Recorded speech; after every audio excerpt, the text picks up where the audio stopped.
When when it's time to begin, it's on the Rewind to Ride with John Pollock and waiting the 18 that makes sense of these things we see in the ring every week on TV. It's Rewind to Ride for Monday night. Download it Tuesday morning from the Post Wrestling site. It's Rewind to Ride for Monday night on USA Now on the John and Wai Take the Mic. Hello, everybody, and welcome to Rewind a Raw.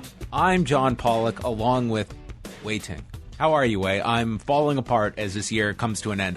Maybe I'm out of my talking for the year. I didn't budget it accordingly, and here I have a week to go, and I can't pronounce anything. We've reached our quota. Wow. We might have reached our quota just this week from the amount of time you and I have talked. Yeah, we've done quite a bit of pre-recording, I would say, but you know what? I think you can make it through for at least another hour and a half, is my prediction. Well, let's hope so. We have a bit to discuss from tonight's Raw, tonight's taped Raw, and then a couple bonus reviews coming at the end of the show because I had some free time today. So you know what I did? I watched some stuff. So we can even call these some double shot reviews. Yeah, it kind of feels like a double shot. Today was not a crazy news day. Really, like all day, there was very little going on, and then we got the tragic news of the Mexican star, Mr. Niebla, passing away at 46. So we do have a bio of that up on the site. That would be the most prominent news item today, though. But how are you doing, Wai? I'm doing well. I feel like some of the festive spirit in that I think a lot of people seem to be a bit slower to respond to like emails, which like I'm not upset about at all. I kind of like it. Like it tells me everybody is sort of like in a bit more of a carefree mood. You're such a relaxed person. I think the world could use a bit more. I agree. A bit of relaxing, usually. You know what? They should. Everyone needs to chill out a bit. That goes for everybody. Yes. Someone doesn't get back to you. It's like, all right. You know what? A week from now, am I going to care about this? Is this going to be a big deal? No, it's not. Person's going to get back to me at some point. It's going to be fine. I'm not even going to think about this ever again. So why am I upset? I suppose it depends on the issue, you know. Well, certainly. I've said this before, though. I think that any problem you have, honestly, 90% of the problems that we have on a yearly basis, I would say, are small things in the grand scheme of things. 90%? That is the percentile. Well, it's gonna fluctuate depending on what maybe kind 89 of life you live. Maybe 88% this year, 88.7. I would guarantee you, if you went back and you picked this week from 2018, and you picked one of our podcasts from that week, I guarantee you and I complained about something. And I bet if we were to listen back now, we would probably not even have any memory of this at all. And that was an item that bothered us to the point that we had to complain about it to one another. I don't know. I know what you're saying. We also complain about a lot of really frivolous things, like car honking. Okay, let's make it. You know what we should do? You know what would have been a great idea for the year end? And we don't have time for this. We're all maxed out of time. But to go back to the past year and look at everything that was deemed a controversy at some point in time in the wrestling world. Something that was like a major story for a day or two that, you know what I remember from right around Christmas or New Year's last year was that Priscilla Kelly tampon spot. Do you remember that? Oh, I do. Yeah. Remember how silly like that is in hindsight that was a thing that was a 24-hour story. The business is ruining the business. It was very silly. Yeah. So this year, I feel like there are plenty of things to choose from this year. And I'm not trying to offset. There are real controversies out there, but that's my whole point is that I think that we should sometimes look at what are big stories and then what are silly ones that just kind of live off of Twitter fumes. Okay, so what would one of those stories be to you? An important story? No, something that felt like a big story but really isn't. Oh, well, I'd have to give it some thought, but that one comes to mind immediately. I got one. Okay. The Dark Order guy punching the air. Wait, that one, you got my real-time reaction to that on one of our shows, and I already looked at that one as like a silly one, and it was, yes, that's a perfect example of one. It's like, okay, Does it put this moment in a great light? Absolutely not. Is it something that anybody should be losing sleep over?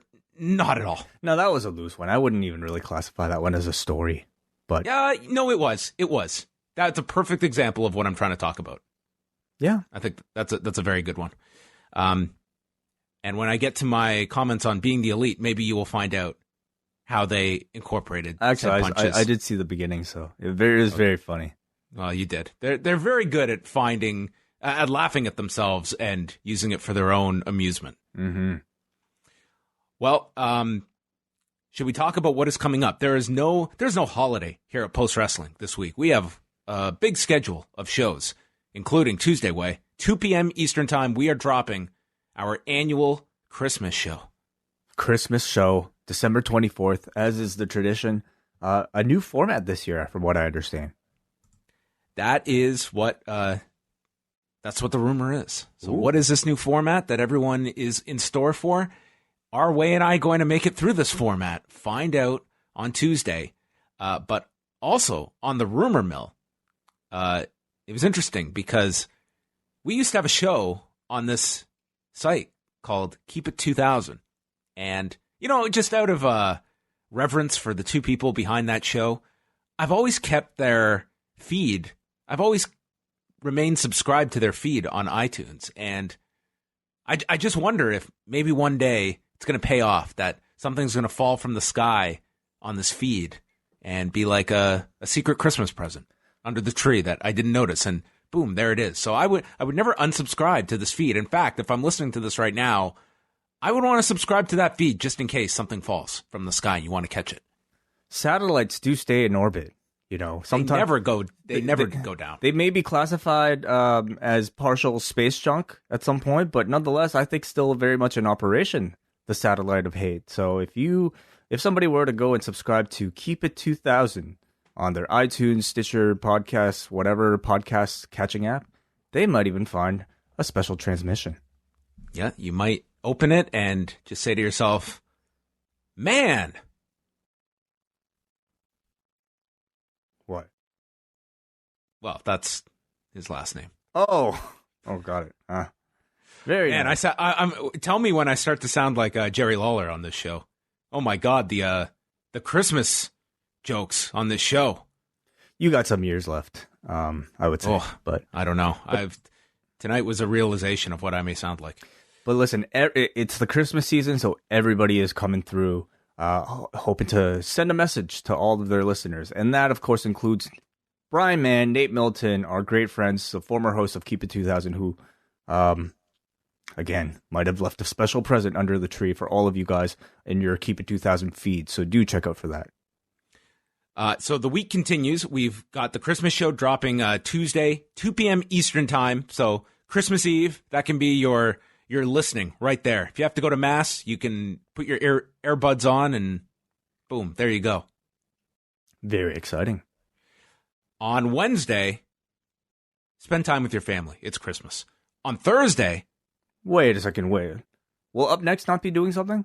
Up Next, they are on their Patreon feed. I believe they're doing a Star Wars review. Oh, okay, gotcha. Excellent. There will not be a new Up Next this week. Well, good. I'm very happy to hear that. Yes, they will not be doing the tape. Enjoy your break. Edition. Enjoy your break, BDE. Much deserved.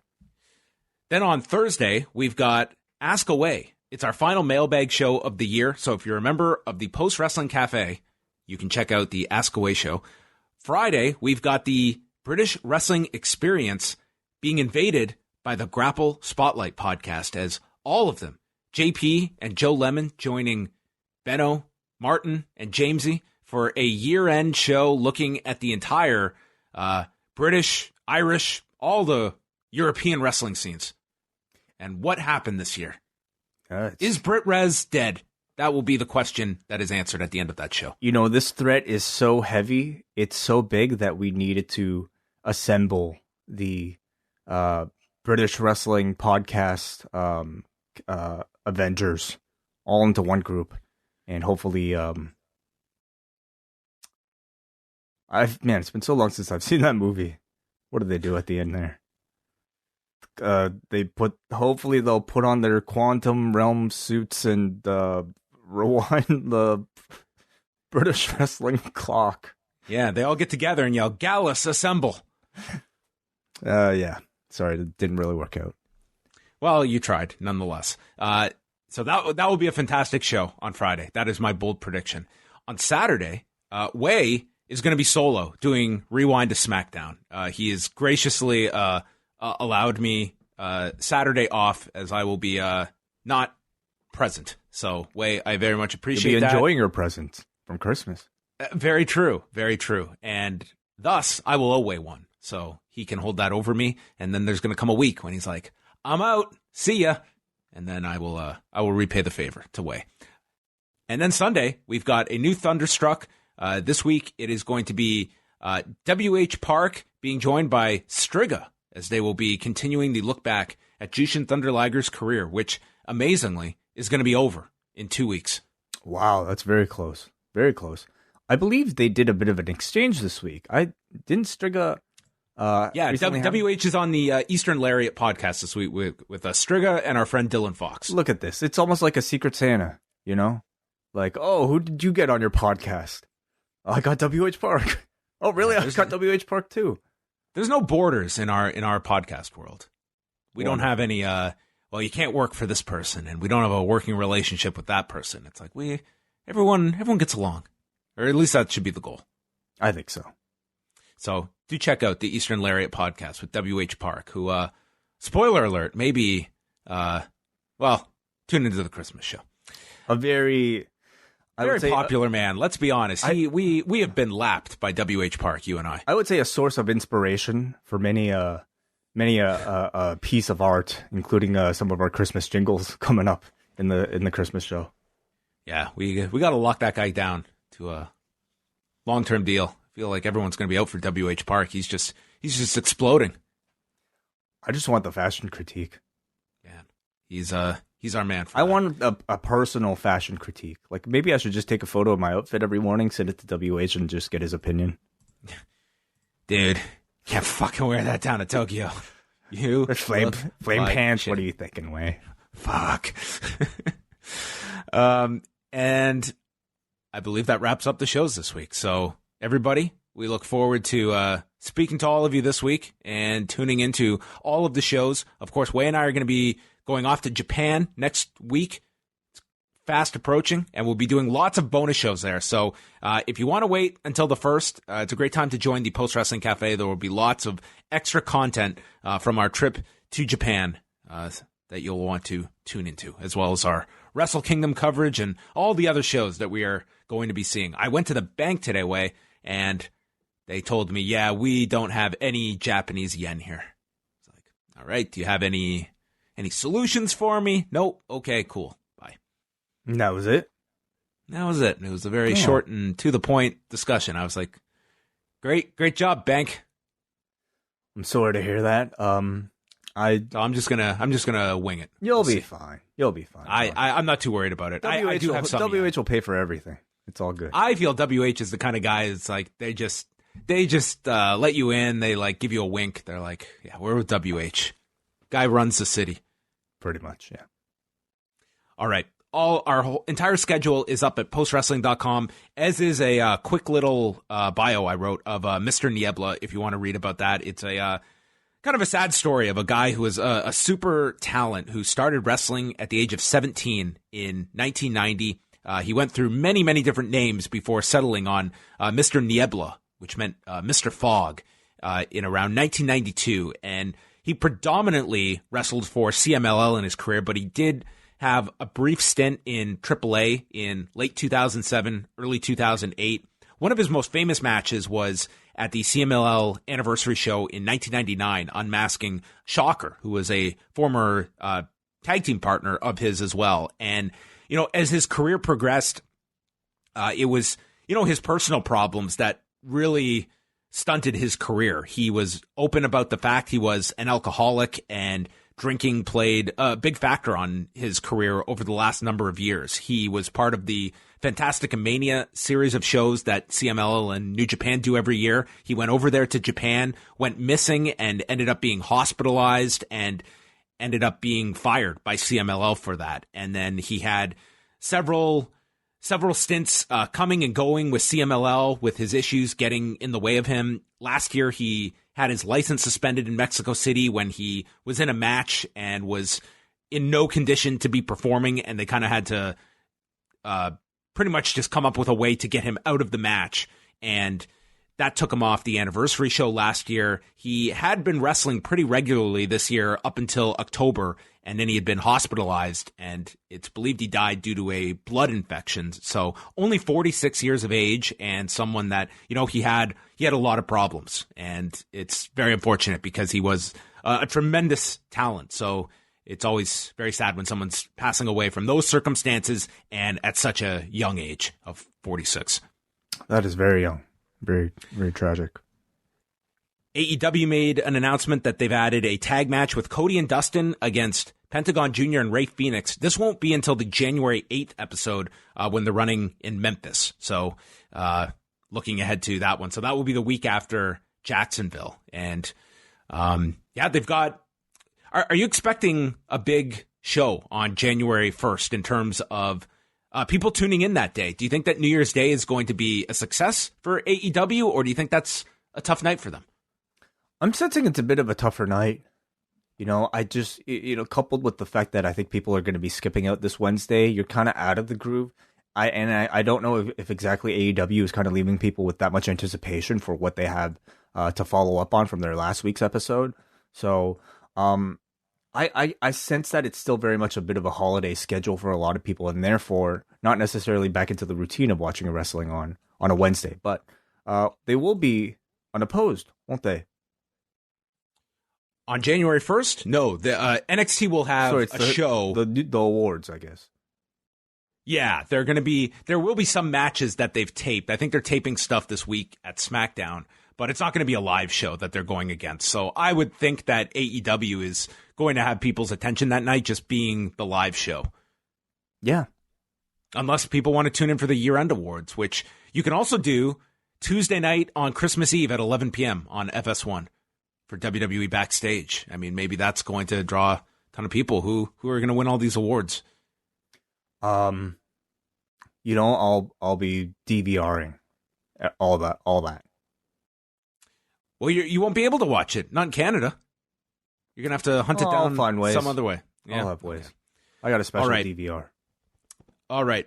You can also go to postwrestling.com, check out all of the news. Andrew Thompson has a tremendous update up today, including a story, Jerry Lawler talking about calling last Monday's marathon taping, which we got the second half of tonight, which Lawler noted the fact that they called 20 matches last Monday night, and because they were racing to get everything done, there were no commercial breaks, so they didn't even get like a little reprieve to just have a bit of a breather during some of these matches. It was pretty much just go for however long it was, about 5.5 hours of tapings that they did last Monday. So that was the negative part. I will say I think it's great, though, that they got so much time off during the holidays, that they've been off since last Monday and they're not back until Thursday. I think for most of the guys, that would be just what a welcome break to have. Yeah, it sounds wonderful. Yeah. I wonder what some of these wrestlers did. All the road maybe stories, that could be all the podcasts. That's what I want to know. Yeah, it is something to note, the fact that, with all the money USA Network is paying, that they certainly probably could have pushed their weight around and said, hey, no, we want a live show tonight. It's 2 days before Christmas. They can go home on Christmas Eve. We want a live show. We don't want a 7-day tape delay show. So I think credit to them that all sides were able to come up with this idea and, give these people a much deserved break. I mean, just for your own sanity, like you're on the road nonstop. I think to have just a gap like this can probably do just wonders to have a semblance of a regular holiday. My feeling is that in the ratings, it won't make that big of a difference. No, if anything, I think it's the football game was going to kill them tonight, regardless of whether it was live or taped. So I don't know how much live versus taped was going to make a gigantic difference. It'll probably make some, but I think that football game tonight with the Vikings and Green Bay was going to be an enormous game regardless. So, we could get the lowest watched Raw of the year tonight. That would not be shocking. And really, this is a number this week is not a big one to draw any conclusions from. What did you think of the set? We had the Christmas decorated set and a very fast turnaround from last week's Raw to get this. All suddenly, it's 2 days before Christmas, and the set had to reflect it. Honestly, I didn't think too much of it. I mean, what did we have? Like presents? It was snowing. Oh, there was snow there? Rusev even noted it. You know what? That's a Christmas miracle. Complete thumbs up to this show, just based on that. Thumbs up to all the video packages on this show. There were plenty of them. Starting with the most in-depth video we could get on the history of Kevin Owens and Seth Rollins. And we cut to the ring, and Owens is about to speak when Mojo Rawley comes out. And now Mojo Rawley is allowed to speak. His manager's gone. Yeah, nothing came of that. I have no idea why we even needed it that 1 week. It almost felt like they just didn't want Mojo to talk, and they had more faith in Sami Zayn. And then, I mean, Mojo was fine here. So Sami Zayn said that he has a dual contract now with Raw and SmackDown, yet on this episode just did not show up. So I don't know if they're going to pick that back up or if that was something that was quickly dropped. I don't see any reason why you need to have someone on both shows. So hopefully it's something that is just never referenced again. Mojo wanted an explanation for the pipe attack and asked Kevin, you know what your problem is? And Owens said, well, I have at least 7 problems. And Owens was just like, had an answer for everything. Whenever Mojo would speak, he was just cutting him off. Mojo says that everyone is tough when they have a steel pipe, but now they have a no DQ match. Owens had already pointed out that they were about to have a no DQ match, so he made that point known. And then Mojo brought up Kevin's family, and I don't know what happened at the end here, but this was heavily edited and I think sweetened. Felt that way. It sounded like a very awkward end to this promo. Felt like he was, whatever he had to say was seemingly cut short. No real punchline, no real call for applause, yet all of a sudden at the end of the set, it was just like, yeah. Yeah, it just seemed to come out of nowhere. So, you know, I love these tape shows to listen to, like where it's so clear that they have played with the crowd noise. Well, you got to cut time out of some place, right? Certainly, it wasn't going to be some of these matches because they felt like they kept all of that intact. But you know, as far as Mojo goes, this was his biggest speaking role in months, seemingly. You know, since he got to talk in front of years, dude. Well, he got to do all that talking in front of the mirror, and they dropped that. You know, he shows a lot of comfort on the microphone. Unfortunately, this was hardly any material where he got to showcase anything substantial. This was just, you know, really forgettable. He was here to job to Owens. So they had a no DQ match. This was not to be confused with a Miracle on 34th Street fight. This was just a no DQ match. So it means no Lego. No Lego, no Christmas trees, no candy cane kendo sticks. The Lego was actually the second time, I believe. They did a 34th Street fight last year with Lego. Oh, wow. It's a tradition then. Yeah. So the craziest spot of this match, they set up 4 chairs in the middle of the ring, and Owens, Mojo goes for a superplex. Owens headbutts him off, but then Mojo flips Owens off the top, and this dude lands on the 4 unfolded chairs. Yeah. In this match, on this show. Oh, yeah, I know. On a Christmas edition of Raw, this man is like killing himself. And I was complaining about how dangerous some of the stunts were at TLC, and this was what literally will be probably one of the lowest watched Raws in like this era. And this guy just took like God bless you for having the need to think that this is what this match needs. But man, well, he didn't have a match at TLC, and I guess he felt like he was missing out. So yeah, you know what? My back's feeling okay. What's the matter with this? The spot is what it is. I think, you know, Kevin Owens is certainly the type of, especially as a babyface right now, he's the type who I think endears himself to the audience with the amount of sacrifice he kind of gives to his own body, similar to somebody like a Mick Foley. But also like Mick Foley, I certainly worry about the accumulative damage he's been taking throughout his entire career for just, you know, a forgettable spot like this. What I hated the most about it, though, was the fact that, like, not only just resulted in a 2 count, 10 seconds later, Owens is just getting up, delivering super kicks, swantons, as if that giant bump on the chairs really meant nothing. Yeah, it was not even a memorable portion of the match that led to anything. Samoa Joe said that when he first met Kevin Owens, Owens was wrestling in the meanest and most vile promotions in Quebec. Just to emphasize what background this man has. So there's a table set up. Owens hit a stunner and then a pop-up putting Rawley through the table and won in 6:25. I thought it was like a satisfying, brief hardcore match with a lot of big bumps, I can certainly understand the idea to go with this sort of plunder match with table breaks to try to wake this crowd back up after the first set of tapings and also to kind of jolt the audience into tuning into this edition of Raw for the first time, or being the first match on this particular show. Again, Owens really kind of killed himself here with a number of big spots, ended up drawing a bit of blood onto himself. So he made it entertaining. Again, you just kind of worry.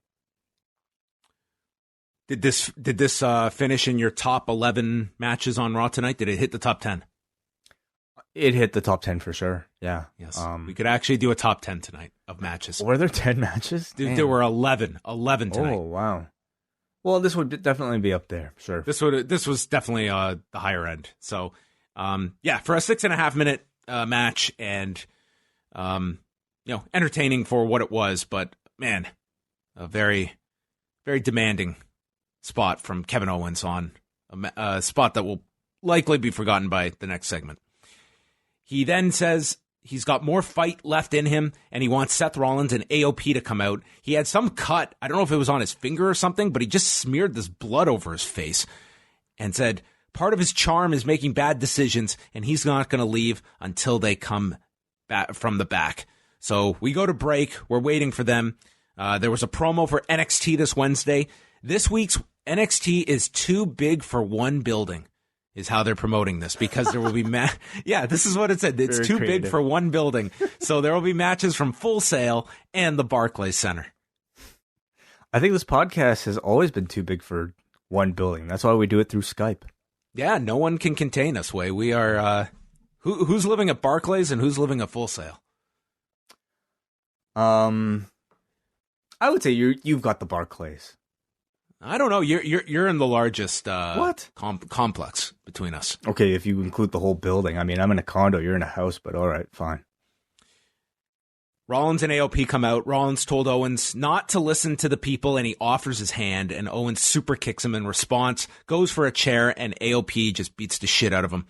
Samoa Joe says that he comes from a long line of bad men, such as my father. But AOP are not bad men. They are thugs. And says you strike first against guys like that so that you can write your own story, or else things are going to get dark around here. Samoa Joe was my favorite part of this show. This was a straight-up wrestling promo from Samoa Joe delivered from the announce desk. And I found it really interesting the way they built Samoa Joe up here. Almost, I mean, I had read spoilers beforehand, so this didn't really come as big of a surprise to me. But I still found it very novel to see it in execution, the way that they are basically maneuvering Samoa Joe from the announce desk into a wrestling role again through cutting a promo on the heels from the position of a analyst. Then we went to New York City for the first of 23 vignettes involving R-Truth. He is with the 24/7 title, and he's at Rockefeller Center. And he stops someone, and he is searching for the Dwayne "The Rock" Johnson Christmas tree. And the person looks at his directions, and he says, "Those directions are in Japanese, sir." And informs him that it's not the Dwayne "The Rock" Johnson Center. It's the Rockefeller Center with the Rockefeller Christmas tree. Mm-hmm. And then a man comes out from the crowd, rolls up R-Truth, wins the title, and it is Akira Tozawa, who I think I made this bold prediction a few weeks ago that this would be his lot, and it seems like he has officially arrived in the 24/7 division and looks to be a staple of it after tonight. Looks to be, yeah. Yeah, so congratulations to him. This is like a second Christmas miracle. Gets his second title reign, I believe, in the WWE next to the Cruiserweight belt. So, big things in his future. Huge. And he got a trip to New York out of it. Awesome. Bobby Lashley and Cedric Alexander, they were heavily promoting next week's wedding between Bobby Lashley and Lana in Hartford. They explained that Cedric is looking for some momentum to take him into the new year. Alexander hit him with some strikes, and Lana gets into the ring and says, "Who the hell do you think you are? Next week is the most important day of my life, and I can't have Bobby bruised next week." So she proposes a Greco-Roman wrestling match between the two and talks about how she's the smartest woman in the world. They come back from break. Vic Joseph asks Jerry Lawler if he has any advice for Bobby Lashley and his wedding next week. Lawler says, "I've had many weddings, but no anniversaries. So no, I don't have any advice." Hey, so at this point, like, Lashley was still outside of the ring this entire time, right? When Lana was in there? Yes, and then they went through the commercial. So why was Lashley not counted out? Well, the referee was mesmerized by Lana. Fine, I guess so.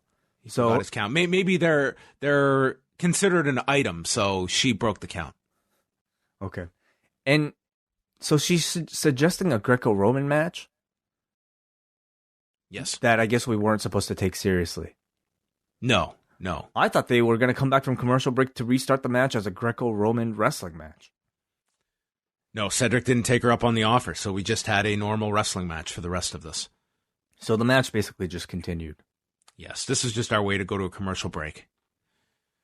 Lashley was blowing kisses to the people. Then Lashley got knocked to the floor. He was hit with a dive, of which Lawler said, "Who does he think he is? Rudolph? Flying around here?"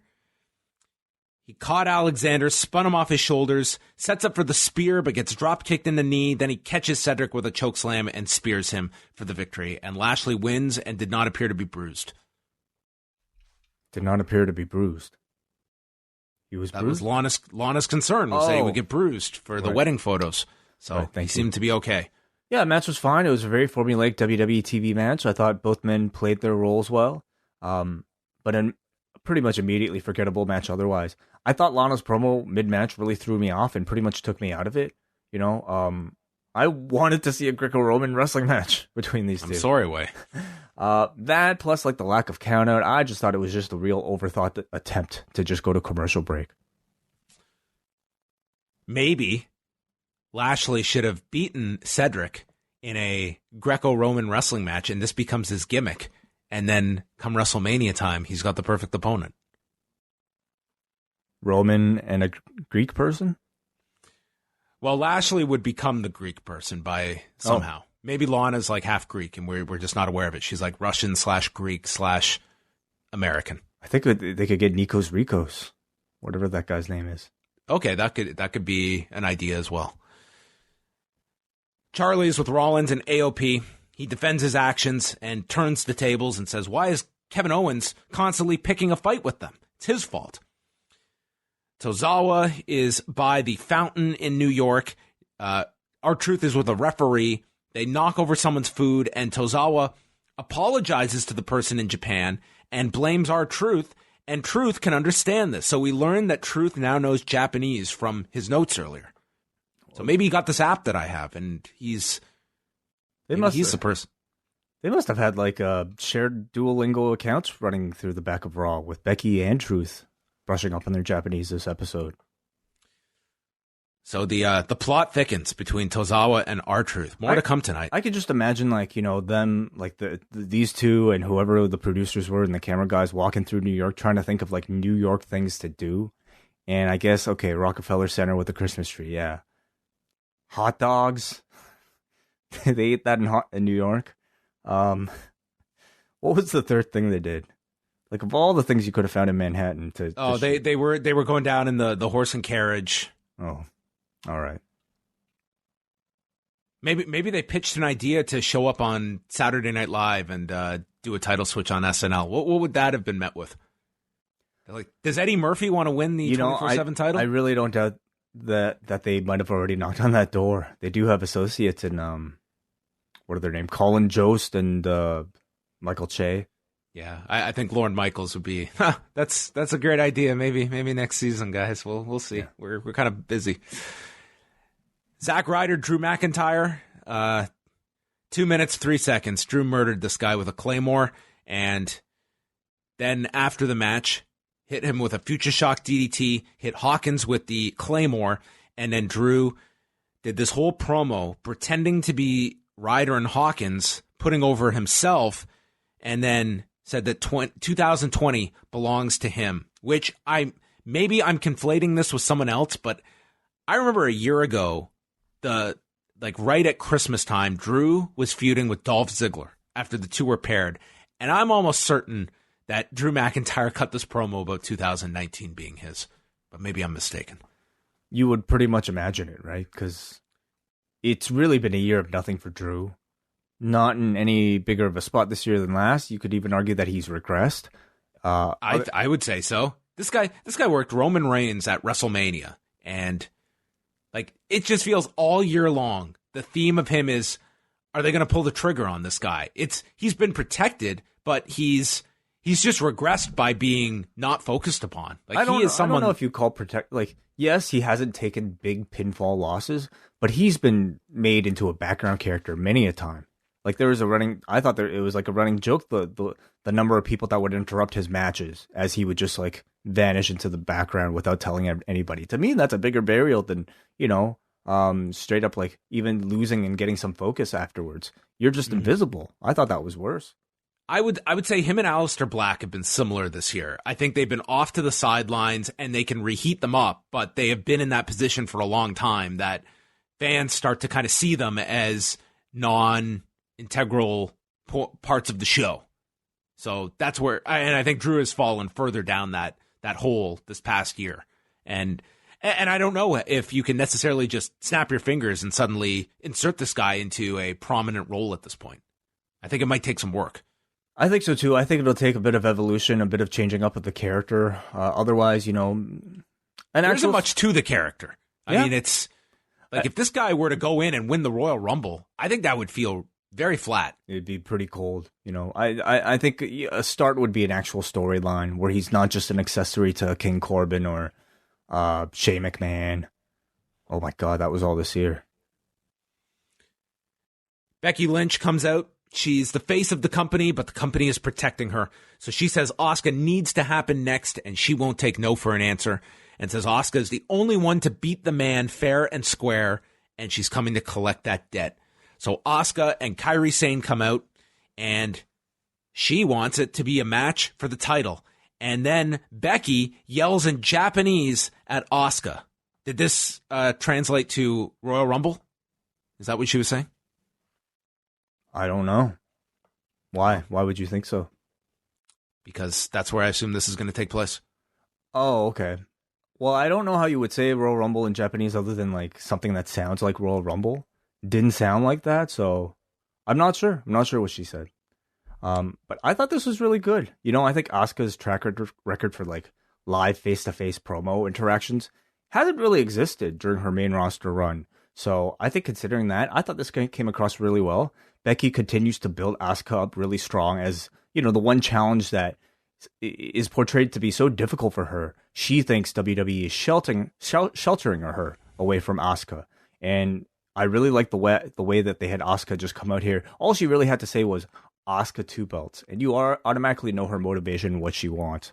So I love that. I love Becky speaking Japanese to Asuka. It was a great badass way to end the segment. And also, I think tells the viewer that, a foreign language, this foreign language that the heel has been yelling is not just gibberish, but it's an actual full language that this babyface has taken the time to respect and study. No, I think she's turned everyone's idea around. Now Becky's speaking Japanese, so maybe everyone's just going to start speaking a different language. Maybe the rest of this feud will just be in Japanese. Could be. No, this was good. It was good last week with Becky's promo, and I think this is... It's all about avenging a loss. It's very simple, and I think people get into that. Back to, where are we here? With Aleister Black against Dion Russman. And this one lasted 41 seconds with Black winning with the black mass. And then immediately, Buddy Murphy comes out and they plug that next week they're going to have a rematch from the match that stole the show at TLC. Okay. So that's it. And then he beat this guy, Joe Asa. Joe Asa? I think this is one of the guys that trains at the Black and Brave Academy. This one went 32 seconds, and Murphy won in 32 seconds. So he beat Black's time by 9 seconds. So this was a just easy way to have these two run-through guys look strong and have a rematch next week of what was a very good match at TLC. Yeah, I like this a lot. You know, I think you're putting both of these squash matches in the same segment back-to-back. I thought was a really unique way of building up a rivalry.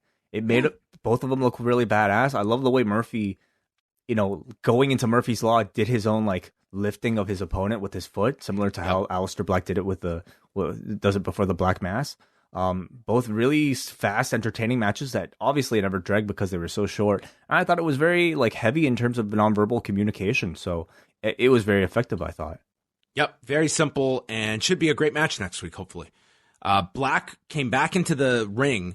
Murphy won't shake hands with him and then turns around and gets nailed with the Black Mass as Black just sits down cross-legged, and they push the rematch really hard. I understand, I think, the need to maybe like do something physical to drive the point home. I don't know if I don't know if I thought like Aleister Black laying out, KOing Buddy Murphy with the Black Mass here was really necessary. Especially after he was the one that won. Yeah, like I thought Murphy looked like such a badass here, and he really was the one who needed rehabbing after that loss. So I think this just kind of like continued to drag Murphy down a notch and took away a little bit of my anticipation from the match.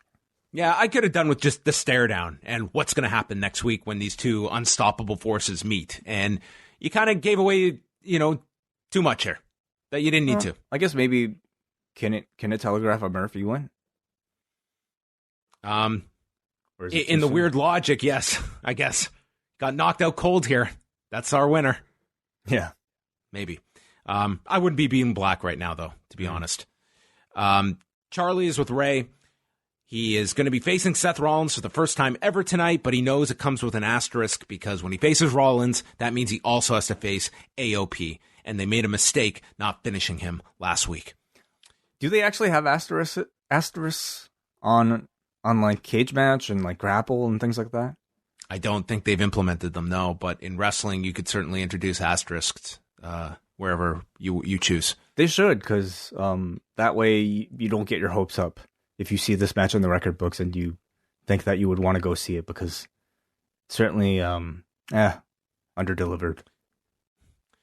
Tony Nese, Ricochet, another short match. It was Ricochet getting his neck snapped on the top, and then Nese was in control. He hit his quebrada, open palm strike, but then the running Nese gets stopped with a super kick and recoil as Ricochet wins in 2:32, bouncing back after the gauntlet disaster last week.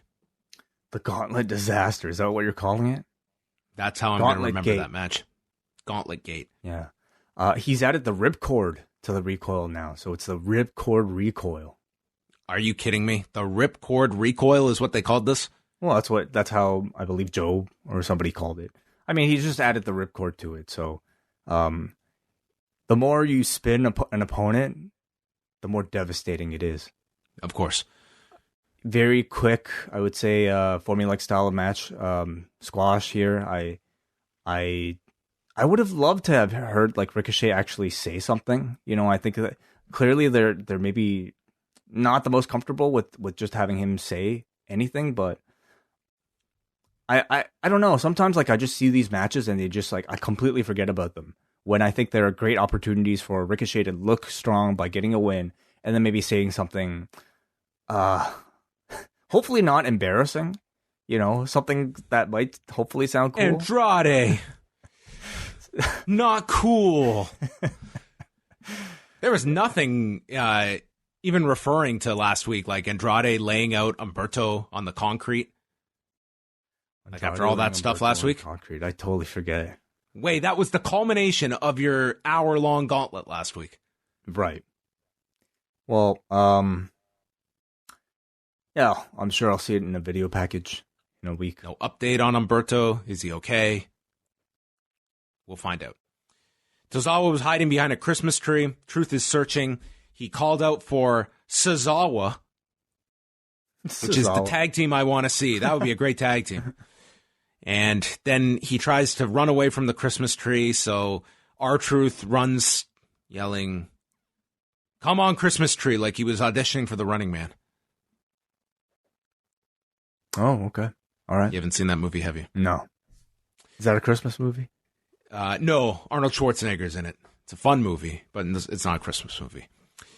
Charlotte Flair and Chelsea Green, there was a very small chant of hot mess at the beginning. And by small chant, I mean there were probably 2 or less people chanting it. Chelsea challenges her, and she gets slapped by Charlotte and then stomped down in the corner. And Green is being very aggressive here, kicks at her knee, nails her into the bottom turnbuckle, and then curb stomps her into the buckle. There's a headlock by Green. Flair comes out, chops her, drops her with a big boot, and submits her with the figure 8 in 4 minutes and 5 seconds. I'm a fan of Chelsea Green's. I thought she showed some good aggression here. And I loved that Joe pointed out how her height is something that matches Charlotte, and it kind of posed a unique challenge for Charlotte, who usually ends up being, the tallest person in her division. I certainly feel like her, Chelsea Green's height is something that can help her stand out amongst the division. I sense that, this and Deonna Purrazzo's matches last week were sort of tryouts for them. And I think they both did, decently well. Neither of them were blowaway matches, but neither of them, did anything wrong. They were perfectly passable performances. Ultimately, I think, their call-ups are dependent on what Vince McMahon and Paul Levesque think. So I definitely look forward to seeing what sort of characters her and Purrazzo will have in NXT. And and that's probably where they should be right now is NXT. But I thought Chelsea had good presence here and, didn't at all seem out of place in this match. Yeah. Santa tells R-Truth and Tozawa not to fight and points stuff with Santa going to the North Pole. I can't do any more of this. It's okay. Liv Morgan vignette. She's seeking affirmation.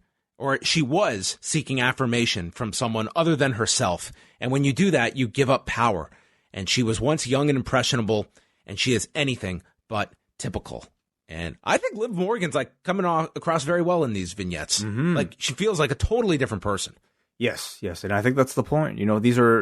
These continue to tease some sort of character change, some sort of evolution, some sort of, throwing away of her past. I think they continue to be somewhat mysterious and really well shot, really well produced. I will also say, I think these days I just appreciate any WWE vignette that isn't just a wrestler sitting inside a dark room talking to a camera, like we're getting with AOP or Black or Sheamus or any of these guys. So they're putting a lot of effort into this, and I'm intrigued to see what they have for her. I'm picturing her doing an Aleister promo.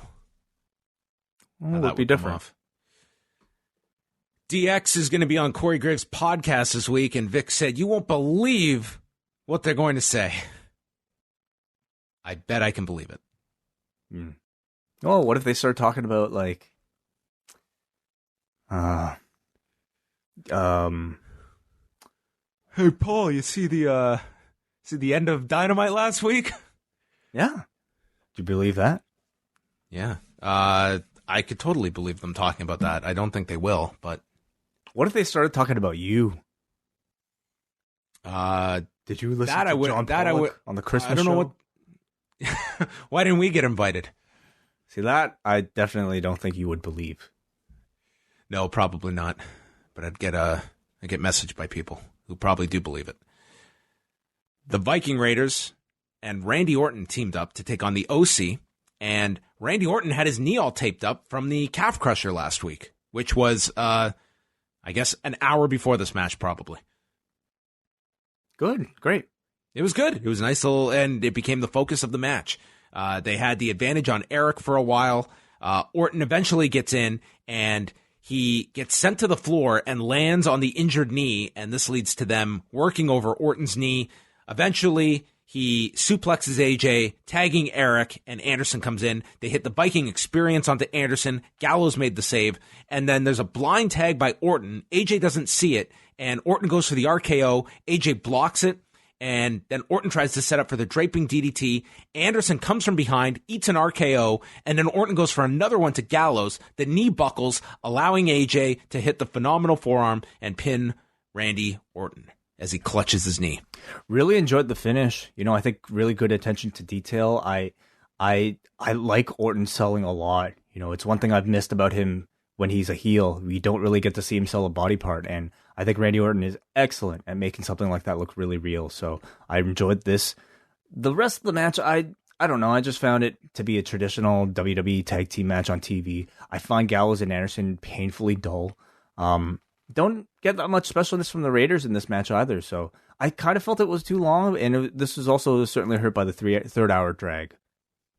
Yeah, the Orton AJ stuff at the end was very strong. I think they're going to have a hell of a singles match when they finally get to that. I guess the question is just when they get to that. You would think the Rumble. Yeah, unless they just are participants and they're going to drag this out further. But yeah. That's a long time. That's like 4 months. They're setting up a lot of stuff for the Rumble. Like when you're seeing like Becky and Asuka being set up, you're going to have, both sets of titles, both sets of women's titles, you would presume, 2 Rumbles on there. It's, there isn't a ton of room, but yeah, maybe this happens at the Rumble. We'll see. Truth and Tozawa, this is when they were in the horse and carriage. Truth thought one of the horses was a reindeer, and they keep running. Street Profits cut a promo backstage. Dawkins and Ford have not been invited to Lashley's wedding. Dawkins only wants to go to the bachelor party. Then they talked about what is in Eric Rowan's cage. It might be a squirrel, it might be a rabbit, and it might be a Komodo dragon. And all I could think at the end of this was that I'm not shocked that they retired the weekend updates. Yeah, because they took a lot of effort to do. But when the writing is still bad, no amount of production is going to save it. And unfortunately, that the writing was not dropped for a segment like this, because the punchline here was like, it was like Montez Ford explaining to Dawkins, "Hey, they're not Komodo, or they're Komodo dragons, not Game of Thrones dragons. They don't breathe fire, bro." And like, as if that was supposed to be the punchline. Like the delivery is excellent. They sound so cool when they're talking, but unfortunately, I understand the English language, so I know how bad this material is. It's just awful.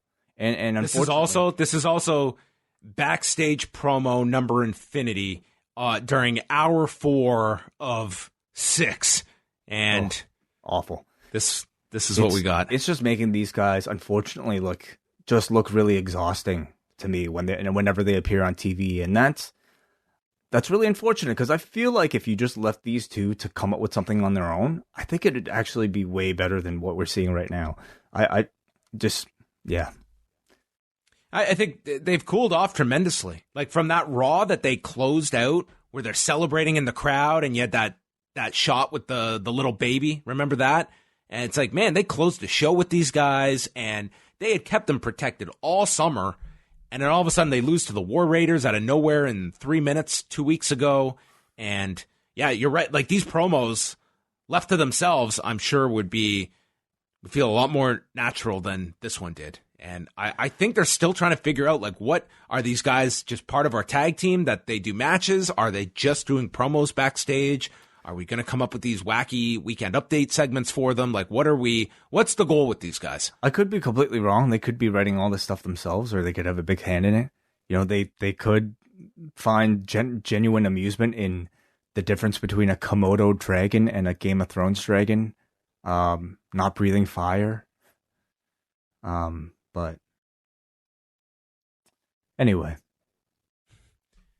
Eric Rowan took on Travis Horn, who offered Eric a candy cane, and then had a bunch of candy canes stuffed in his trunks. Rowan beat the shit out of him after he tried to give a candy cane to the mysterious creature and hit him with 2 claw slams in 2:23. Yeah, they continue to try to find creative ways to get these jobbers beaten up. And I think these jobbers have all been doing a really good job. You know, they've definitely been giving them interesting material to play around with beyond your typical squash match. And I find these entertaining. Certainly everything has a shelf life. I feel like they haven't really gotten there yet. I do wish that they would start dangling some clues about what exactly this pet actually is.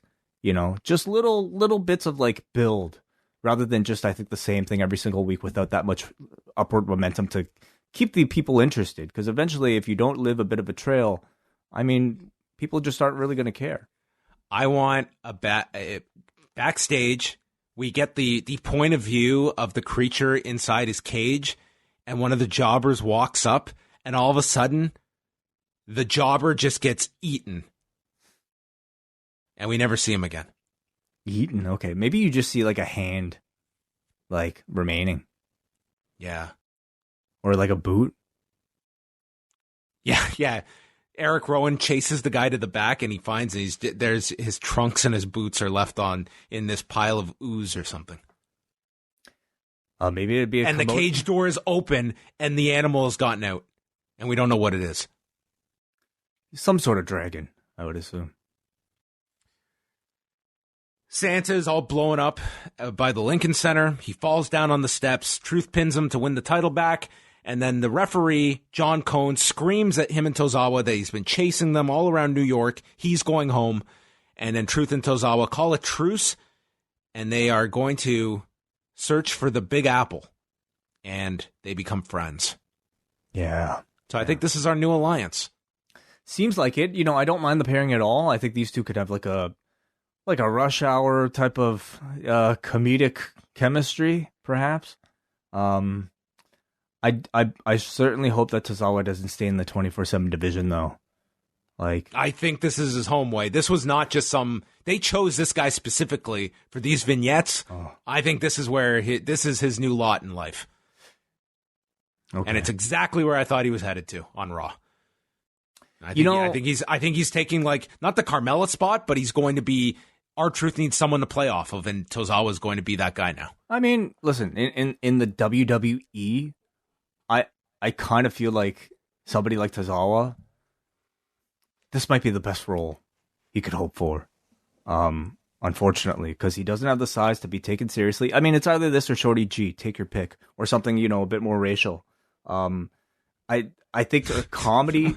You paint such a bleak outlook for this poor guy. I think something comedic with R-Truth can really help Tozawa. I hope eventually, like, they play it like Rush Hour, where it's like, you know, like Jackie Chan is the guy who, like, gets the serious work done, and then you have, like, sort of like, you know, like the Chris Tucker who's just like kind of like, you know, delivering the jokes. And then together they have like really funny comedic chemistry. And I think Tozawa can still be the guy who does the serious wrestling with Truth, kind of like, you know, providing the comic relief. And the two of them somehow maybe win a match or two. Maybe they even end up winning the tag team titles. There's some potential there. Maybe they're just going to stay in New York for a few weeks, film a bunch of scenes, and then in a month they'll air Royal Rumble in the Bronx. Beautiful. Love it. Rusev comes out, and he couldn't believe it's snowing on the ramp. He says he got screwed over at TLC. He's upset, and he's going to do something about it. But is he upset about the wedding next week? No. That will be the greatest night of his life, because the greatest punishment he can give to Bob Lashley is allowing him to marry Lana, and even her wedding day will be Rusev Day. Then I made the discovery that No Way Jose has a very similar theme to Lana when he came out. It's very true. I thought Lana was about to come out. You're right. And it was No Way Jose. They noted that here, even 8 days later, Rusev still has welts all over his back from the tables match. He's a slow healer. Yeah. It's like time has stood still. Rusev won in 36 seconds with a kick, and then he did a spin of Rusev and danced with the conga line as the women were kissing him on the cheek. So, like, the way that they portrayed Rusev here, he does not seem upset about the loss to Bobby Lashley at all. Doesn't seem the least bit inconvenienced enough to seemingly, you know, to get any revenge on Lashley. So Are they done with that program? Is this how Rusev's story ends? No, he said he's going to do something about it. I imagine he's going to crash the wedding next week. Although, in this promo, like, again, why is he crashing the wedding? Did he say he's going to do something about it? Because he's just like... He did. He did say he was upset that he got screwed over at TLC, and he is going to do something about it. Oh, okay. All right. But he said he was not going to stop Bobby Lashley from marrying Lana. But he's got to get involved in that segment somehow next week, you would figure. Yeah, what could it be? Well, it has to lead to a match, right? I don't know, something at stake. Charlie interviewed Rollins and said, "What does this match mean to you?" And Seth was not impressed with this question, nor the timing of it minutes before he's about to walk out. He said he's going to beat Rey, establish dominance, and then he summoned AOP as they went to the ring. For the first time ever, Rey Mysterio and Seth Rollins, United States title. The match begins. Rollins ducks a 619 and then drives Rey shoulder first into the post. They went through the commercial break. Rollins is working the shoulder, and then Rey slides over the edge of the apron to deliver a sunset bomb, sending Rollins into the barricade. Inside the ring, twisting DDT, sets up Rollins on the rope and hits the 619. And as he climbs up for the splash, AOP attack Rey for the DQ, tossing him to the barricade. And Joe says that he won't call AOP savages because it's insulting to savages. What'd you think of the match first before we get to the angle? Wasn't really much of a match at all, you know. Unfortunately, it didn't get much of a sense of any magic between these two. Some short sequences, a commercial break, you know, just a few more, I would say, generic sequences from each man's off move sets, and then just a DQ. So if you had any level of anticipation for this match, I think you would have been disappointed. Thankfully, I don't really think they even really promoted this match as an attraction anyway. So it just kind of ends up being a typical WWE main event angle to set up what they did here. After the match, AOP drag Rey up the ramp to the announcer's area, and Vic and Jerry Lawler hightail it, but Samoa Joe remains seated. And he just tells them, "I sit here and I commentate. I don't move." And then he says, "If I get up, it's not to move. If I get up, it's both your asses." And then he proceeds to take off his headset, and then Seth steps in to try and play peacemaker. He's apologizing to Joe. He says, "We were just going after Rey, not you. We're sorry." And then Seth turns around and just whispers to AOP, "Finish him." And AOP jump Joe. They're beating him down. Rey is still recovering here on the stage. We've forgotten about him. So Seth just kills him with the stomp. And then AOP chokeslam Joe through the desk to end the show. I thought this angle was great at the end of the night. Good angle. I enjoyed the setup for Joe off the top. Of course, it paid off at the end of the show here. I thought Joe looked like a total badass, you know, standing defiant against AOP and Rollins refusing to get up out of his seat. I like the Rollins character who like seems to still delusionally think of himself as a babyface. He like almost here was like almost using AOP just as a means to what he thinks is a morally justified end. Like he's like a Thanos type of villain who on the surface acts like he doesn't want to do harm and only, you know, uses AOP when he feels like he needs to and almost like faults the victim for causing him to unleash this weapon. So I find Rollins continuing to be really interesting. Yeah. I like the angle a lot. I thought this angle was the best thing on the show. Yeah, overall. Sure. I was actually pleasantly surprised with this edition of Raw, considering that this was like the second in a set of 2 tapings. It felt, by the end of it, like a substantial, complete edition of Raw that didn't feel half-assed or completely full of skippable material, at least not more than, you know, your typical edition of Raw. I liked everything they did with Rollins, AOP, Joe, Rey, Owens. So I'm guessing maybe you get a 6-man at some point between the new baby faces and also AOP and Rollins. Like the brief development with Becky and Asuka. I liked what they did with Black and Murphy's interaction through their squash matches. A lot of squash matches on this show, and I'm not necessarily complaining. I think they move the show along at a good pace. Sometimes, like the squash matches for the sake of them, like what we saw with Ricochet, I don't think really did serve that much purpose. You It's a lot for the 3-hour format. Well, that's the problem, isn't it? Like sometimes it just feels like you're trying to drag into 3 hours, which it's just like doesn't help anybody except, for WWE's pocketbooks. It's demanding a lot of your audience's attention without delivering, I think, anything substantial. And I certainly felt it here in the third hour. I thought there were a lot of matches with unsatisfying conclusions or just like weird commercial break stoppages here. I think condensed into like an hour and a half, 2-hour show, this would be a pretty decent show. But 3 hours, I can't really say it was a success. Yeah, I didn't think that, like, you missed a whole lot, but they kept a lot of the angles simple on this show and did something notable at the end. And I guess the next question is if this signals the end of Joe on commentary, which I guess we'll find out next week. I would have to think so. I'm going to miss him on commentary. He became really great in this role, but ultimately this was always going to be a stopgap for him. Yeah, he could return someday, but who takes a spot, you think? Does anyone take a spot? Yeah, it's true. I don't know if how long term they see Jerry Lawler in this position.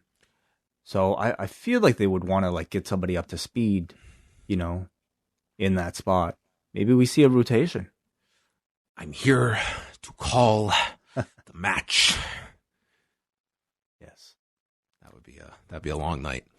All right. Let's go to the forum. And tonight's show, if you watched it, God bless, a 5.63. So Raw gets a pass from our forum. Higher than its yearly average. Yes, which you will find out this week. What was the yearly average for Raw, SmackDown, and Dynamite? We have the stats. All right, why don't you kick things off here?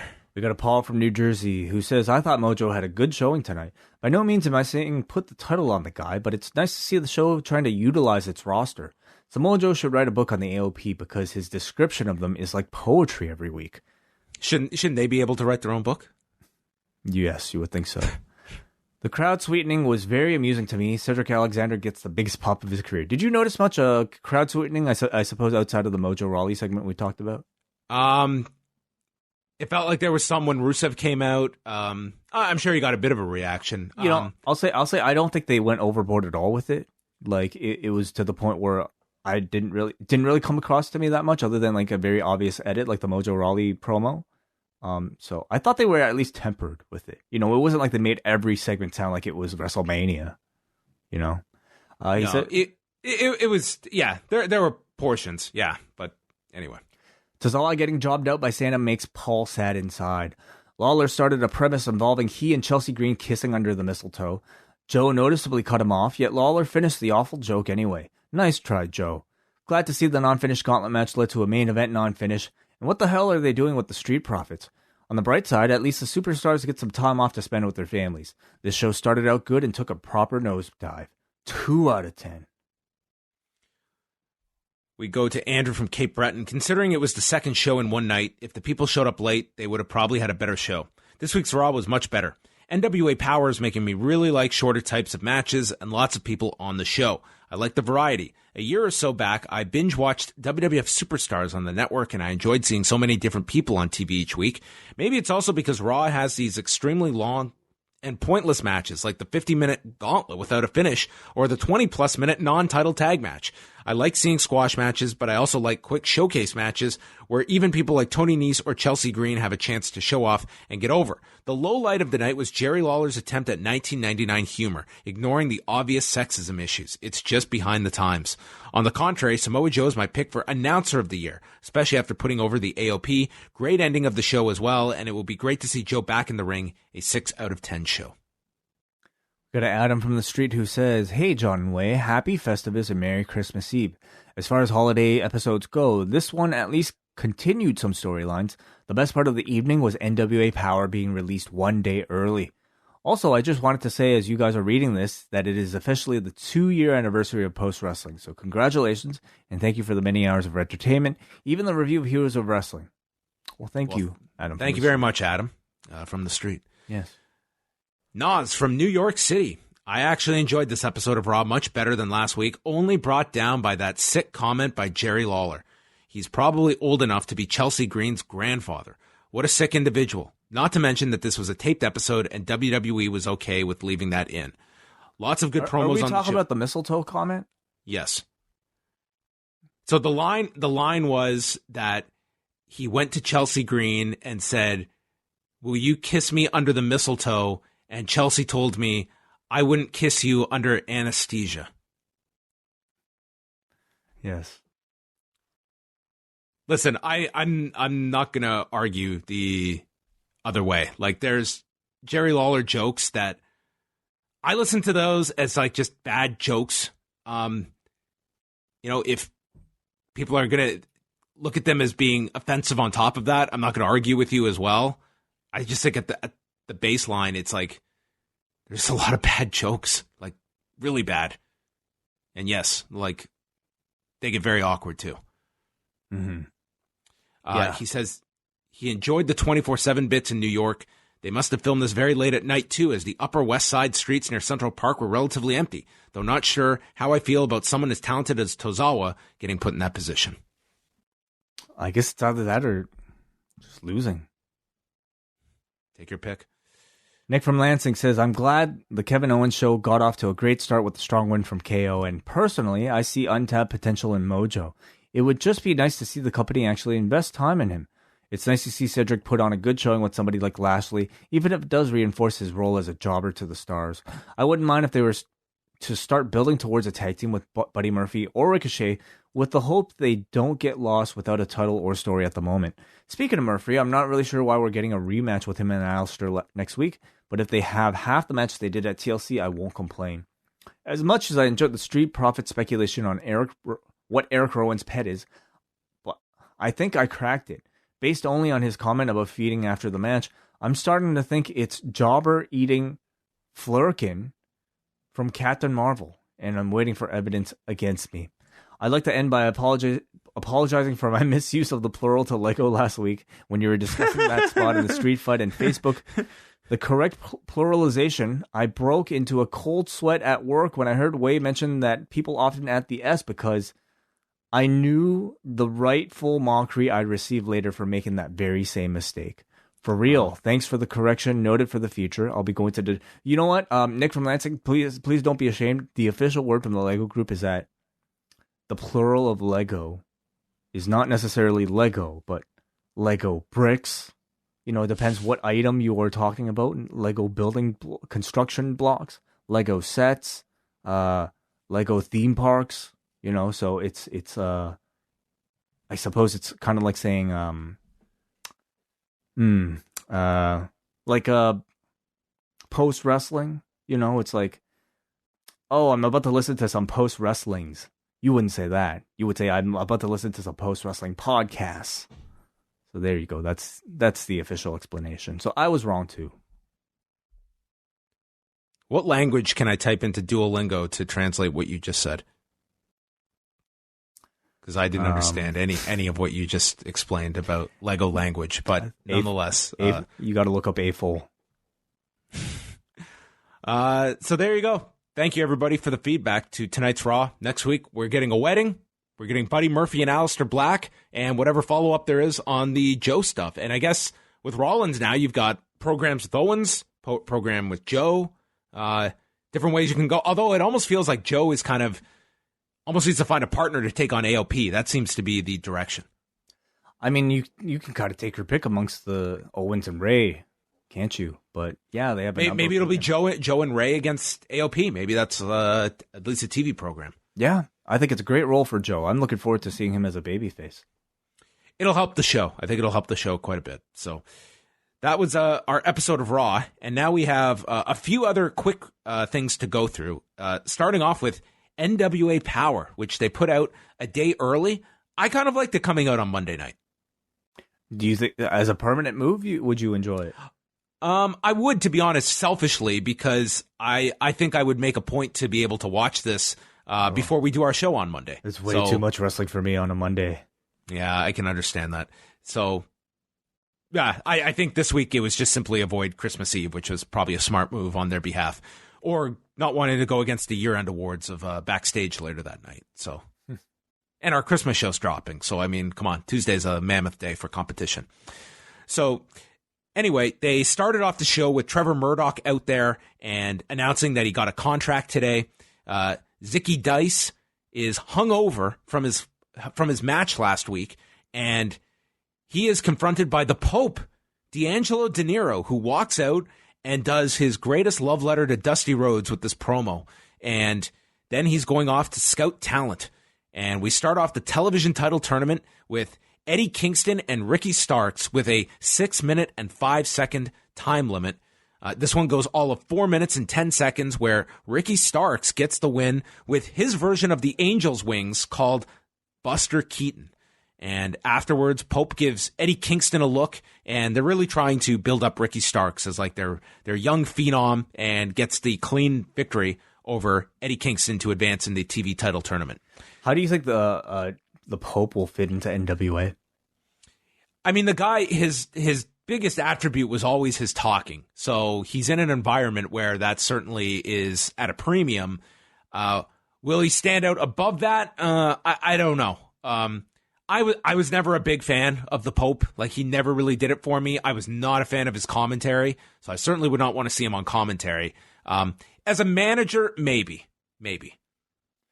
Yeah, I feel like the environment kind of, certainly favors a performer like his, and I think it'll refresh a lot of people that you don't really expect to you have that much really to offer in terms of like new material. So I'm interested.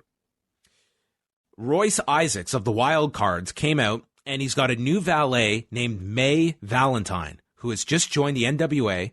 And when David Marquez asks Isaacs what they have planned for the holidays, Isaacs whispers something and makes Marquez incredibly uncomfortable. And we're left to believe that he said something very dirty to David Marquez. And he made an open challenge. James Storm comes out, and he wants to answer the challenge. And James Storm is 100% babyface in this segment. Isaac stalls. Then he's trying to warm up on the floor with Valentine. And then he just bails when Storm he chases him, tries to do the last call super kick, and he just goes to the back, and we never get him. So they count to 10, and James Storm wins by count out. And then he made a reference to going for the NWA title again by making the gesture towards his waist. But a total babyface here was James Storm after the Nick Aldis match. So Royce Isaacs also has a manager? Yes. So we've got Camille, that's kind of with Thomas Latimer, and then we have Royce Isaacs with May Valentine. Okay. So everybody's just bringing their valets. Everybody's gets a special valet. Then we got this segment that way you have to go back just to watch. Eli Drake comes out, and he's got a bottle of champagne. And it's funny because all the references, these guys thought this would be airing on Christmas Eve, so they're all referring that it's Christmas Eve. And he says, I've been drinking. And Eli Drake is just going here. He's just freestyling out there. He starts singing. The crowd is yelling, yeah, like it's the new what? And it actually was funny here. He said he has new goals in 2020. He then has the camera show his shoes he's wearing and says, look at these. These are shoes of a champion.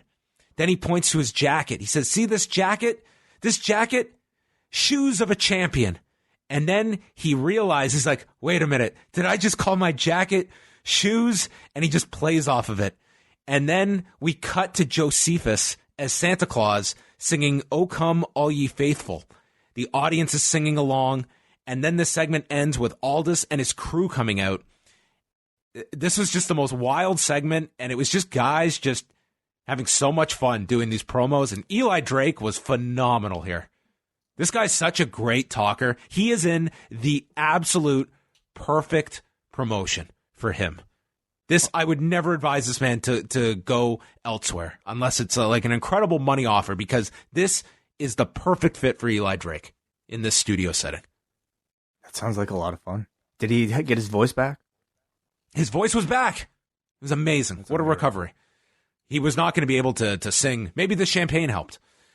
So Aldis comes out. He presents team jackets to the Wild Cards, Camille, and himself, and then says everything with Camille and Tim Storm, everything was part of the master plan. They worked everyone. And then he starts addressing Ricky Morton, and this leads to the Rock and Roll Express coming out. Ricky Morton in his Rock and Roll Express Christmas sweater. And Aldis asks Ricky to clarify his comments. Ricky says, I was asked my opinion, and I gave it. You said you've spent 2 years building the NWA? Well, people like Harley Race, Ric Flair, and us, we spent our whole life building this business. And says, it might be Christmas Eve, Aldis, but you don't have to be Scrooge. And says, if I offended you, then I apologize. And Aldis tells Ricky Morton, you just watch yourself and don't open your mouth again.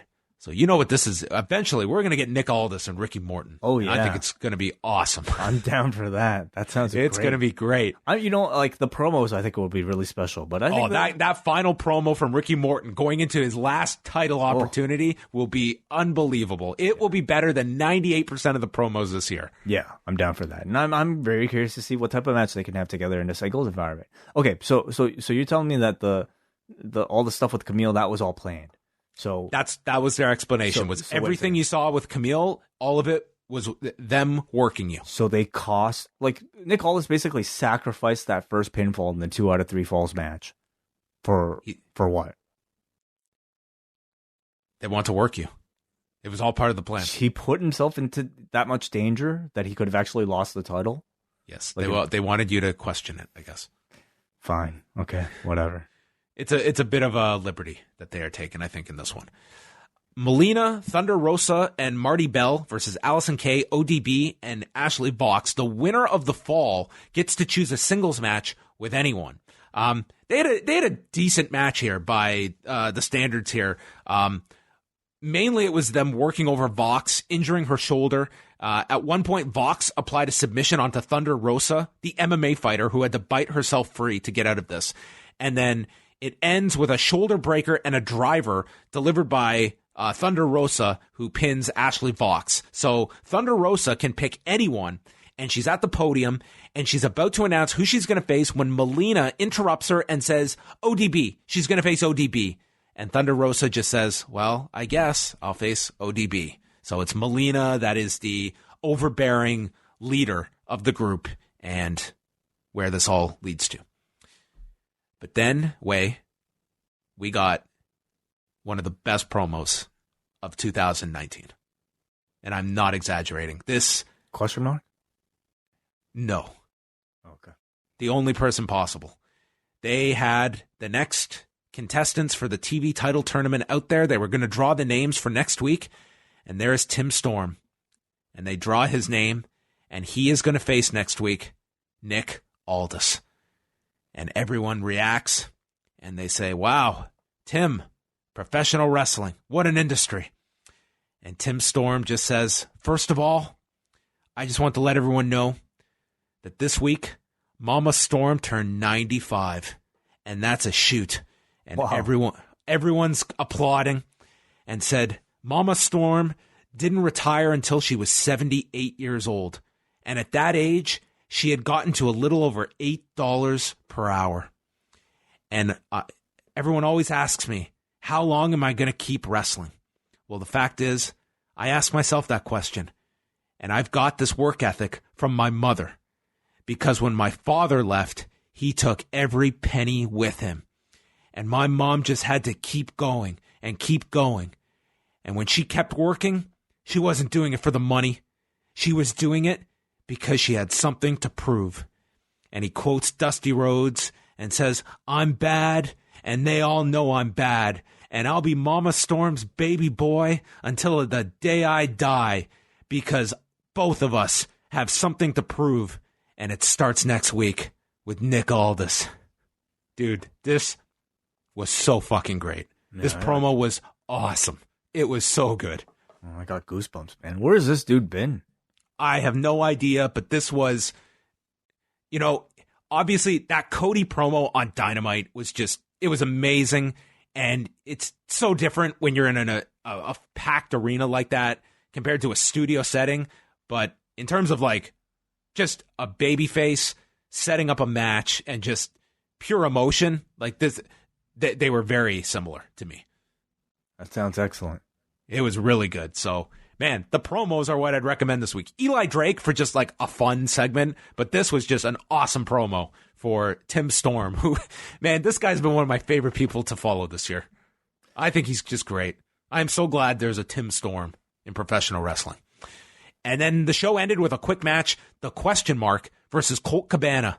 And Cabana is constantly going for covers and just trying to out-wrestle the Question Mark. And then you may be familiar, Way, with the Flying Asshole.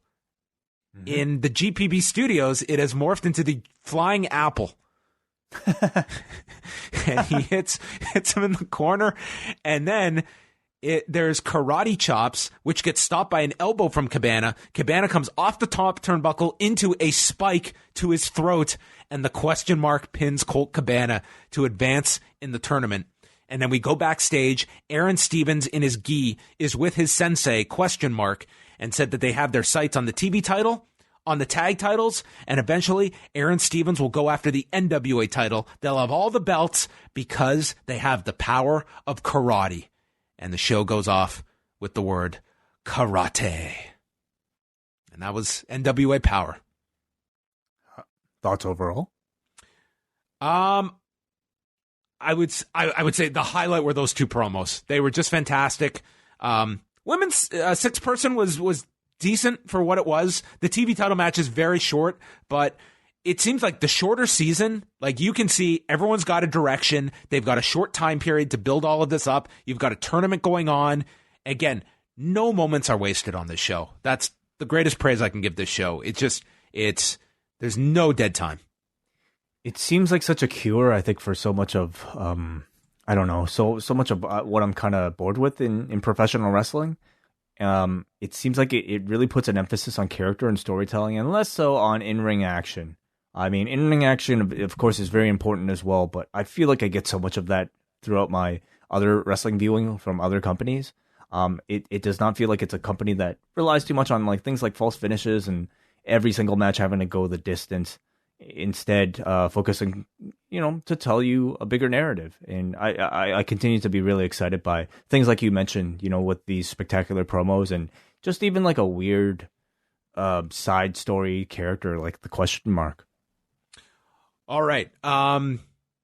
So what was next here? Did you get to see any of the Seth Rollins special? The 365 one? Do you want to hold off and do you want to talk about that at a later time? No, you can talk about it now because I don't know when the next time we would be able to talk about it would be. So okay, well, I'll keep this brief. I would recommend watching it. I did find it to be interesting. This is the 365 special where they follow these guys around for a year. So the time period is Survivor Series of last year to Survivor Series this year, and our narrator, Michael Rappaport. All right, cool. Seth Rollins found himself against Shinsuke Nakamura. Little did he know. He should be the Raw commentator. Oh, Jesus Christ. Then that would be really tough for me, I believe. So this was awesome. Okay, so they're highlighting his match. It was him and Nakamura last year at Survivor Series. And as Seth is teeing it up, this is the priority that TLC is, everybody. Seth says, we have another pay-per-view coming up, but this is really the last big one. It's just like December is like the afterthought pay-per-view. So we go through all these different portions of Seth Rollins' life. Like we go away from wrestling. They do a little feature on his gym, the Black and Brave Academy, how he always wanted to get out of Davenport, Iowa. But then when he did, he really wanted to, establish roots there. And he has now with this gym, he's opened up a coffee shop. And we go into the Royal Rumble. He wins the Royal Rumble, and he admits that it was a bit underwhelming when he won the Rumble and said that it really felt more real to him the next night on Raw, pointing to the sign. That's when it felt real to him. So the sign was a real thing. It contains, I think, special powers. I mean, the sign hasn't really been a thing until like the past 10 years? More than that? If you and I are doing this show like 10, 15 years from now, there's going to be a whole generation of wrestlers that grew up and that dreaming about the sign. Absolutely. Yeah. That's going to be like the mark of achievement is for sure. Pointing to a sign. Yep. Like, you'll start to see tears flow down people's faces the moment that they get to point at the sign. So this is when he was dealing with that back injury where he missed like a month or 6 weeks. He was out earlier this year prior to WrestleMania, and he goes into like his rehab here, and he said he had a bilateral stress fracture in his L5 vertebrae. So he didn't wrestle for 6 weeks. It was also around January that he starts dating Becky Lynch, and he talks about that relationship. Their first kiss was Royal Rumble weekend, in case you were curious. And then we go to WrestleMania. And initially, him and Lesnar were set to go on second to last, so right before the women. And he said, and this story had come out at the time, that it was a very late decision in the day. They found out during the pre-show that they were going on first on the pay-per-view portion. So it was a big change. Like, they had to quickly get ready. And you have never seen a more epic video package chronicling this match. That was all of 2 minutes and 30 seconds. You would have thought that the gods had descended from the heavens for this battle of supremacy, that Seth Rollins was left as the victor. And then he discusses it kind of being bittersweet because his goal has always been to go on last at WrestleMania, and he didn't get to, but his girlfriend did.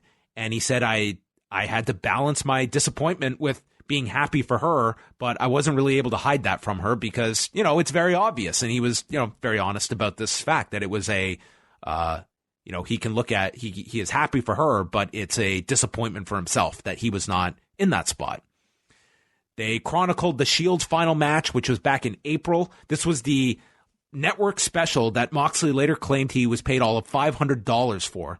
And they just show highlights of the match, and then the camera follows them to the back, kind of just each giving each other like a hug at the end as they're following them. Lots of personal moments with cameras stuck in these people's faces throughout their personal time.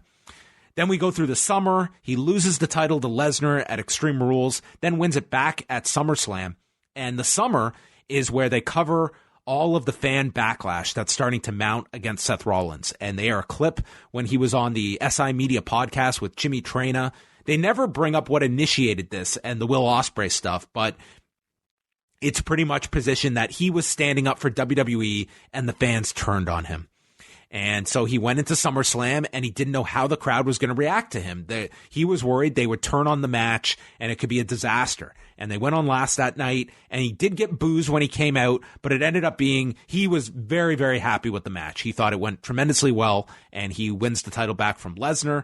And to the point that he's in tears afterwards. He gets there's this nice moment with Cesaro where he comes up and hugs Rollins, and he's talking about just how emotional and draining like this industry can be. And you really get a sense that all of this stuff that went down, I think he's very caught up in it. It doesn't seem like a guy that just lets the stuff roll off his shoulders like many probably get accustomed to. And I think he's still at a point where he does take this personally. He said as much on the backstage interview where, he's very prone to being to I guess responding to criticism perhaps in a very passionate way because he is a very passionate person about his craft. So he doesn't really seem to I guess refute that. This is where he requested his first Raw off to go to Hawaii with Becky, and that's where they got engaged. And then this scene, I was really glad they included this. So it's the Chicago Bears opening game, and I guess it was on a Thursday night, and they happened to have it off. So him and Becky went to Soldier Field in Chicago, and Seth Rollins goes up to Roger Goodell, the NFL commissioner, and right to Goodell's face, he's introducing Becky to him, saying, "This is the biggest villain in the game. He's the biggest heel. It's Roger Goodell." And this is just amazing to watch this guy go up to the commissioner of a sports league and just say this. Like, everyone hates this guy. It was kind of hilarious and also kind of a bit ironic given pretty much like Seth is now the fan that gets caught up in like, everyone hates this guy. He's the commissioner.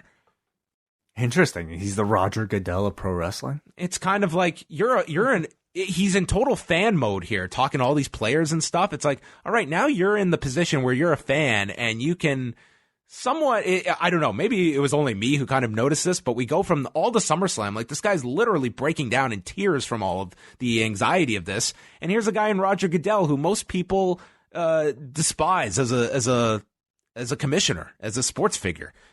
Anyway, I found that part interesting.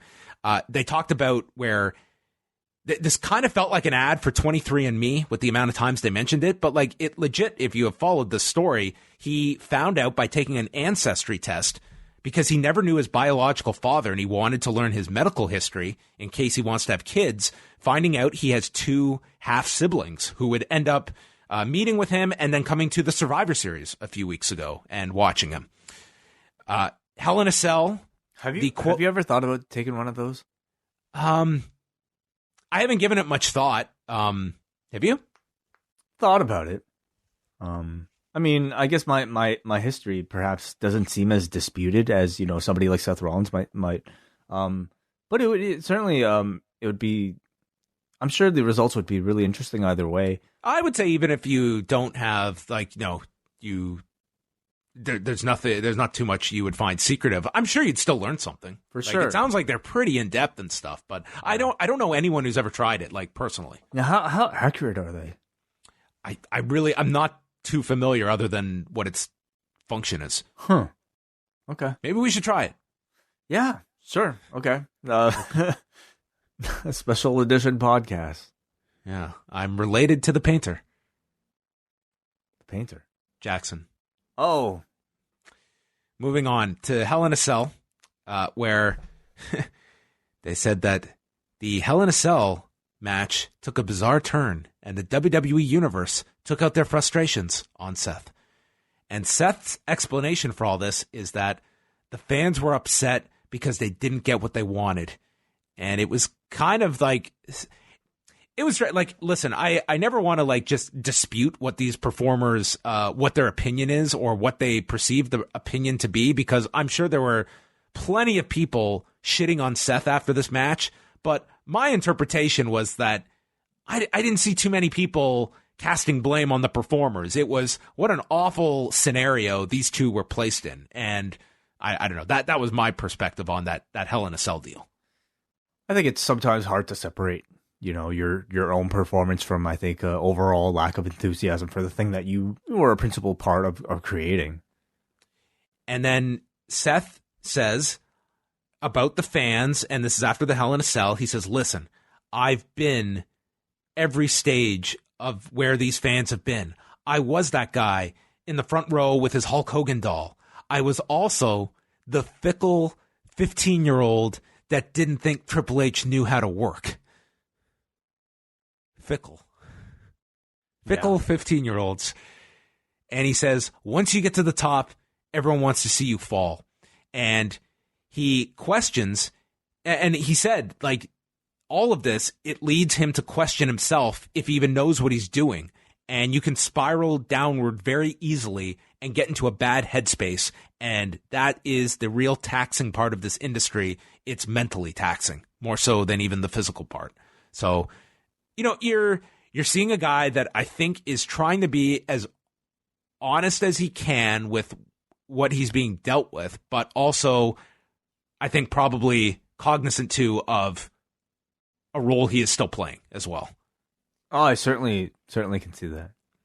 And then we finish up with the Crown Jewel match where he loses the title to The Fiend. And maybe the most interesting thing is at the end, it's a reaction to losing the title again to The Fiend. And his explanation is that The Fiend is brand new. Everyone loves something new. He compares it to whether it's a new toothbrush or a new character. People love new things. So, I always love my new toothbrushes. See, I have an electric toothbrush, so I get like the replacement like brush portion, but it never feels like a new toothbrush. So I guess it's awesome when you change. So that's what Bray Wyatt is. He is the new toothbrush. He is the Colgate of great new innovative toothbrushes. Except it leaves your teeth bleeding red. Well, yeah, maybe he's more like the new dental floss. If you have weak gums. Okay.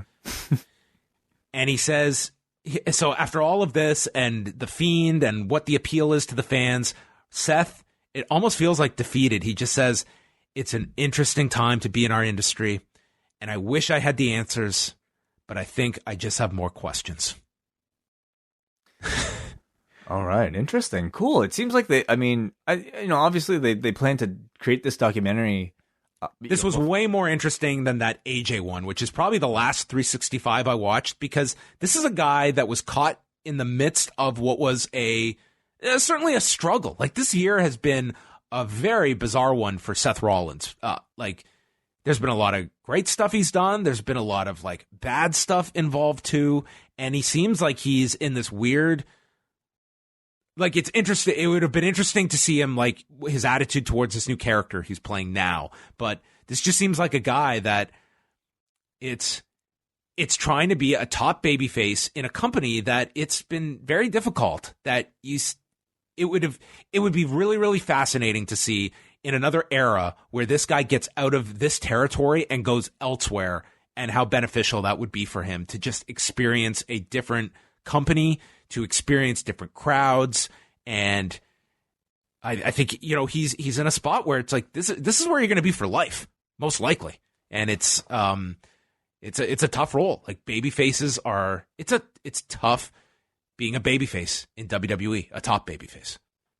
I find it fascinating how, from your description, it sounds like this is a documentary very much into the head of somebody who's, facing community backlash. And I find it incredibly timely, because I think we're ending the year off with a great deal of discussion about our relationship with social media and fan criticism. Not just, as it relates to wrestling, especially this week with the Bucks, but Star Wars, of course, it being a huge topic as it relates to the recent release of that film. So I think the conversation is something that will dominate a lot of discussions next year in 2020. And this seems like it's one of the first pieces, at least the WWE has produced, where you get into the mindset of a wrestler as they're going through some fan backlash. All right. Are you sticking with me? Can I quickly go through Being the Elite here, and then we'll do whatever we'll wrap you want. up? I feel I'm keeping way up here, but No. This was a fairly quick one. So this was called Blood on My Hands, and we started off with Christmas dinner with the Young Bucks and SCU. So I guess it was more so a Christmas weekend dinner. This wasn't really Christmas dinner, if it was on the weekend. Sure. So anyway, they're all seated. The Bucks are very annoyed, and SCU are having the time of their life, and it's revealed that they're wearing their tag belts at Christmas dinner, just rubbing it in that they beat the Bucks on TV last week. Daniels then says the Bucks kicked them out of dinner, and Christopher Daniels then says on his way out, Dana's cooking wasn't that good anyway. And Matt says, that wasn't Dana's cooking, that was Cracker Barrel's catering. And Matt tackles down Daniels onto this giant cushion, and then in slow motion, he starts punching the cushion, missing Daniels by a gigantic margin, and he just keeps doing this, staring at the camera, allowing everybody to get it 5 times over, and then they laugh at the end of it. He got more pissed off at the Cracker Barrel joke than the man insulting his wife's cooking. Yes, yeah, they're more loyal to the sponsor. Yeah, no. I think you would have expected Being the Elite to somehow address this major criticism of their show, of Dynamite coming off of that week, in a way that felt like they would own it, as they've done, I think, in the past. And I think that those guys, whether they intentionally are calculated with it or not, they're just naturally really good at taking something that turns into a viral sensation, for even if it's criticizing themselves, and turning into something that I think is entertainment for everybody involved. Is this mystery creeper going to unmask as the lower power? I think they should run with it. I really do think they could do something with it. Like that. They should have the Dark Order just crucify this guy, perhaps, or maybe this guy can be shown to have force powers, where punching from a distance can actually inflict damage. Yeah, it's like he runs down the ramp and he goes to jump into the ring and he misses the ring. They could just make it like he misses everything. Sure. Okay. Yeah. I'm not putting the show together. So then the Bucks are with Kenny Omega. They're just kind of chatting. This is in Corpus Christi prior to the show. And then they pan down to reveal Kenny Omega is wearing New Japan shorts from the G1.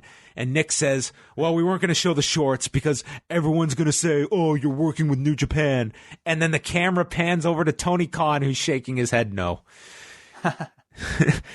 Then there's a bit with Justin Roberts where Michael Nakazawa is showing him photos of famous people named John to get him to say the long pronunciation. First, it's John Stamos, then John Lovitz. Then there's a photo of John Cena. He's like, I don't recognize that person. And then they do Elton John before Nick walks in as the merch freak, and he reveals Justin Roberts' new T-shirt, which is a shirt that reads John with about 100 O's coming down the shirt. Don't anyone buy me this shirt. Didn't even put that together. Clever way of selling a shirt. Hangman Page is drunk again after he had accidentally nailed Kenny Omega with the buckshot lariat last week, and he's searching for Omega to apologize, and he's stumbling over everything. He goes up to Darby Allin, and he takes off with his skateboard. He's sitting in front of Leva Bates reading. Then he sees someone's back, and he thinks it's Kenny, and he goes up, and the person turns around, and it's not Kenny Omega, it's Riho. And? That's it. That was the joke. He thought it was Kenny Omega, and it was Riho. You know what's it's a lot of work for these guys to not just have the match on a Wednesday, but filming all this stuff right after the match as well. Yeah, I would imagine they probably make use of that Tuesday to try and get a lot of this stuff out of the way. You would think, but yeah, it's this was 18 minutes. What if the booking changes on the Wednesday? Yeah, man, you got to do contingency in case someone misses their punches by a mile. You gotta have leeway for that. Kazarian just tells Hangman he's all fucked up, and Page is about to vomit on Kazarian when we cut away, and we find him. He has found Kenny Omega, and he falls asleep as he apologizes to Kenny. Nick is still upset about the tag titles. They're back at the house now for Christmas dinner, and he just says, we should have just booked ourselves to win the tag titles. And then Christopher Daniels walks back in, and all of them are seated around, and Christopher Daniels has prepared his famous Arabian hot chocolate. And you may know where this is going. He says he's waited all year. He has made this Arabian hot chocolate for 20 years. He's been doing this seamlessly. He's never screwed it up. And then he slips, and he dumps the hot chocolate on the floor, and he slipped again. Another botch. And he says, maybe I don't still got it. With the Arabian press or whatever he was doing on TV. Arabian hot chocolate. Yes. So that's great. Then there was a bit, this one was not funny. The best friends, Chris Statlander is at a coffee machine, and she has this giant container that she's pouring coffee and cream into. The best friends walk up to her and said, you're into aliens? She said, no, I am an alien. And said, take me to your leader. Really. So Orange Cassidy approaches her, and as Chris Statlander goes to touch his nose, he stops her, and he touches her nose, and they left together. So Orange Cassidy is an alien? He's the leader, I guess. Or at least that's how he was positioned here. So he knows how to communicate with aliens. Wow. Yeah, I hope this does not transfer to TV. Michael Nakazawa is fine after the attack from Pac, but he tells Kenny and Matt Jackson he's sick of losing. He feels like a loser. They're selling the effects of Hangman hitting Kenny with the buckshot lariat. Matt is recovering from the Dark Order attack, as is Kenny. Kenny got multiple beatdowns last week, so they're just beaten down. Nakazawa says, I'm going to take care of this. And then our final scene sees John Silver pull Alex Reynolds aside. This is after the Dark Order attack, and he says, this is not what I signed up for. And Reynolds tells Silver, trust me, and trust Uno. And we go into a bathroom where there's a mystery creeper washing blood off of his hands from the attack, and then he throws one of the masks into the trash can. So there is somebody working within Dark Order whose identity is not revealed here, but the idea that either they've infiltrated Dark Order or it's someone that has joined Dark Order that's going to be a mystery reveal. And I know a lot of people are thinking this is going to lead to Brandon Cutler being revealed, but we'll see where this goes. And will this mole be the person revealed to be delivering the phantom punches? Yes, maybe it's going to turn out that he didn't want to hurt Dustin. Yeah. And Dustin knew that this guy was working with him, so he was selling. And then Nick Aldis is going to say, "We worked all of you. It was all part of the plan." So there you go. That was blood on my hands. That was my viewing for the day, Way. So as somebody who, I think you've commented in the past about how you've kind of fallen out of love with being the Elite. I don't even know if you're ever in love with it, but certainly I think a lot of people have stopped watching being the Elite for a while. What was your kind of overall feelings about this one? I probably have not watched this show in months. It's been a while, I think. Like, since the TV started, I have not watched this regularly. You know what? Probably around when we stopped doing the double shot is when I stopped watching it. I thought there was a lot of good comedy in this. I enjoyed the episode overall. I would say the only thing to me that was just flatlined was the Statlander stuff with the best friends. Okay. Everything else was like, it was fun. There was a little mystery at the end of this with the Dark Order stuff that I think is a gimmick that they are very tied to, and I don't see them just dropping completely at all. It seems like they are very invested. Like, this feels like the main angle at this moment, for better or worse. I love how, they seem to have, and to me, this is, again, always the strength of being the Elite, that they are able to own a lot of the mistakes that they either make themselves or the fans are placing on them. And this is almost just like a space where they could say, yes, we know we screwed up. Let's move on from it. And here's how we could show that we're fine with it. In fact, we're making fun of it ourselves for doing it. So it's a great way, I think, to have that fun, friendly, almost teasing back and forth between the audience and the performers. Certainly it gets to be too much, but I think being the Elite is a really great space, and their sense of humor really is wonderful as a tool to almost diffuse that sort of animosity. If AEW did the red light thing with the Fiend, and Seth Rollins was involved in that match, they would certainly poke fun at it on being the Elite. And then maybe after that point, all the criticism wouldn't be as big. But who knows? Yeah, I think this is going to be an interesting time where they are facing certain levels of criticism. There's a big spotlight on all of them, and how they handle it. There's no easy way. Is getting off Twitter a good move for them? Maybe it is. Certainly, I could see them just being incredibly busy, and Twitter not necessarily offering anything, constructive for their very busy lives. So for that reason alone, I think getting off of it, at least temporarily, if not permanently, is probably a good choice. Yeah, I mean, get outside of that bubble. That can be good or bad for them. I mean, there's also part of their charm is that they're so dialed into that world that they're that's an audience that they have run towards with a lot of their content. Stay dialed in without necessarily having a space for people to at you. Potentially, yeah. Yep, you could. They probably got a bunch of burner accounts. Hi guys. Okay. So anyway, that's going to wrap up the show. Thank you to everybody for listening. Again, the Christmas show will be dropping Tuesday, 2 p.m. Eastern time. I want to wish everyone a happy holiday, a couple days off, and we look forward to chatting with you on the Christmas show and beyond. Yeah. Stay tuned, and stay tuned to store.postwrestling.com. I might be doing a Boxing Day sale.